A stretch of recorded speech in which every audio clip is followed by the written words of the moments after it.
Selamat datang di channel Pemuja Malam. Jangan lupa like, share, and subscribe ya. Terima kasih.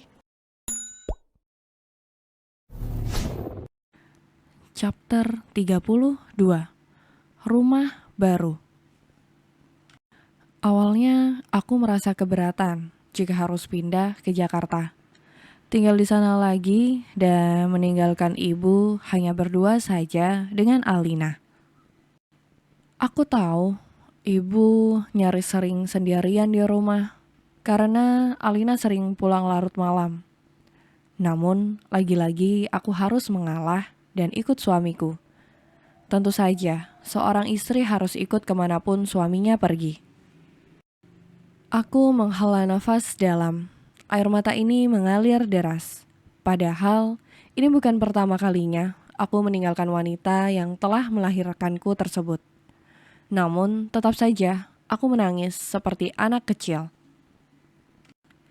Kurasakan rengkuhan erat di pundak. Aku menoleh. Di sampingku Mas Adrian tengah tersenyum. Seakan meyakinkan aku bahwa semuanya akan baik-baik saja.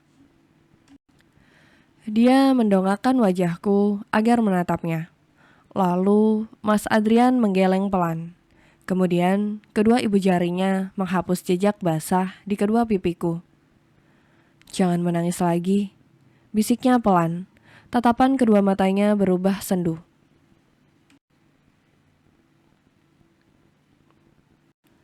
Rumahnya sangat amat sederhana.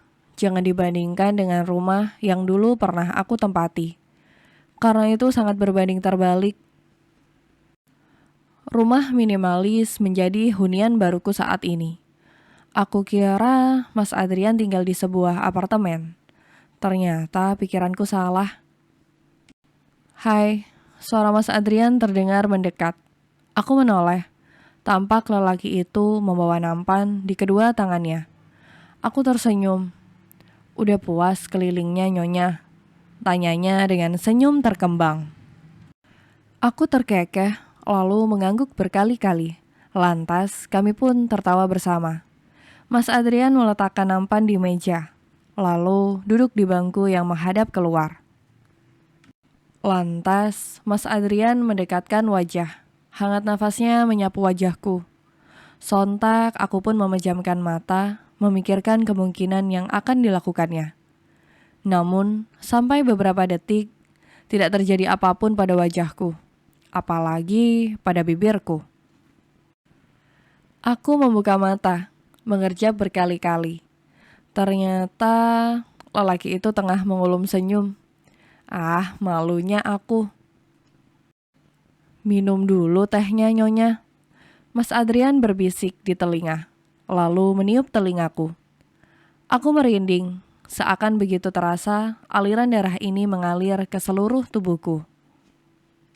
Aku memalingkan wajah ke samping. Rasanya ingin segera berlari dari sini. Sayangnya, Mas Adrian malah mendekap pinggangku erat. Mas Adrian memang sangat pandai mengerjaiku. "Awas saja ya." "Ngambek ya?" tanyanya dengan senyum menggoda. Tanpa menjawab, aku melihat padanya dengan wajah datar. Tanganku berusaha untuk melepaskan rengkuhannya di pinggang. "Ih, Mas Adrian nyebelin banget. Suka banget godain aku," balasku dengan nada merajuk dan bibir mengerucut. "Siapa yang ngerjain sih? Orang ngajakin minum teh juga," kilahnya masih dengan senyum menggoda. "Iya, lepas dulu. Aku mau turun, duduk sendiri aja." Aku berusaha melepaskan tangannya. "Di sini aja biar romantis. Kita kan pasangan pengantin baru."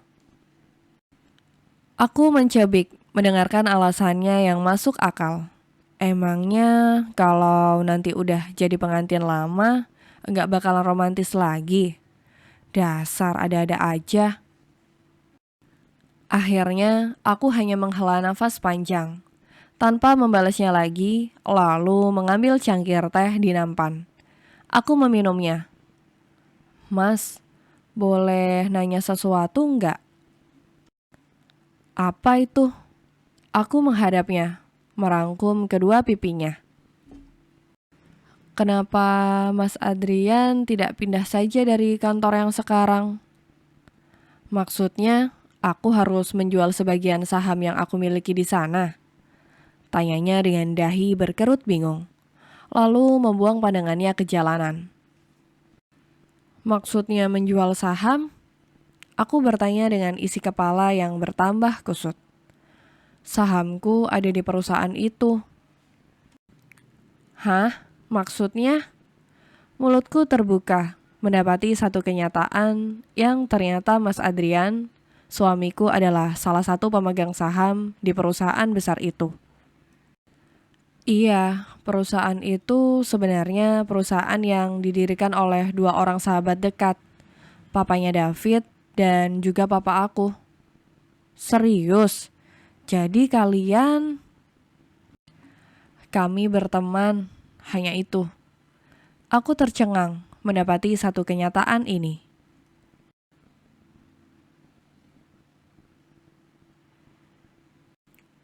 Pagi ini aku bangun lebih awal, menyiapkan semua perlengkapan kerja suamiku. Aku bersemangat melakukannya. Setelah sarapan terhidang di meja, aku pun segera membangunkannya. Mas, bangun. Aku menggoyang bahunya. Siapa sangka kedua tangannya malah mendekap tubuhku erat. Aku tersentak kaget saat Mas Adrian mengecup bibirku sekilas dengan mata yang masih terpejam. Lalu dia berbisik di telinga. Iya bangun. Ya ampun, lelaki ini pakai acara meniup telinga aku geli merinding. Spontan aku memukul bahunya kencang. Ngeselin banget. Udah, ayo bangun. Aku melotot, sedangkan dia hanya meringis. Pagi-pagi udah dapat pukulan, gerutunya sembari mengelus bahu yang aku pukul tadi. Ayo bangun, udah siang. Aku melerai rengkuhan tangannya, lalu berdiri di samping ranjang dengan berkacak pinggang. Iya, saya bangun Tuan Putri. Mas Adrian menurunkan kakinya ke lantai, lalu menganggukkan kepala berulang kali, dengan kedua tangan menangkup di dada. Aku mandi dulu ya. Aku menunggunya selesai mandi. Setelah keluar dari kamar mandi, aku pun segera memberikan pakaian yang akan dia kenakan. Iya, biar disiapkan baju kerjanya. Aku melayaninya semampu yang aku bisa. Tentu saja aku sangat senang melakukannya. Ini adalah impianku setelah menikah. Menyiapkan pakaian kerja suamiku, membantu memakaikan, dan berjalan bersama menuju ruang makan. Loh, kok enggak makan? Tanya Mas Adrian di sela kunyahannya. Iya. Jangan gugup gitu dong, masakanmu selalu juara. Bisa gendut aku kalau begini. Hahaha. Ih, aku nggak suka ya kalau perutnya buncit. Iya, tenang aja. Nanti aku rajin olahraga sama kamu. Olahraga sama aku. Apaan coba? Ah, udahlah. Males aku meladeninya. Lebih baik cepat menghabiskan makananku. Mas, nanti aku boleh ke kantor. Antar makan siang. Tanyaku hati-hati. Boleh. Hari ini aku nggak ada jadwal meeting di luar kayaknya. Atau nanti aku yang pulang aja. Beneran bisa pulang? Bisa sih, kalau pas nggak banyak kerjaan. Kerjaanku sama David kan nggak jauh beda. Kami harus bekerja sama di kantor. Dia juga masih sering tanya keputusanku untuk sesuatu yang penting. Oh gitu. Aku mengangguk. Bukannya di kantor itu hanya ada satu pemimpin ya? Iya, dia pemimpinnya. Aku penasehatnya. Hahaha. Tapi kenapa Mas Adrian gak pernah ke cabang Malang? Iya, kalau aku ke sana, pasti kita udah jadi suami istri sejak lama. Mulutku mencebik mendengar penuturannya. Rumus dari mana itu? Ya udahlah, semua udah ada jalannya. Tapi rasanya aku kesel sama David. Karena dia orang yang telah nyakitin kamu. Apa aku harus keluar dari kantor itu ya? Dan ngurus cabang yang lain aja? Aku hanya bergeming, mendengarkan kata demi kata yang Mas Adrian keluarkan. Entah, aku bingung harus menanggapi apa.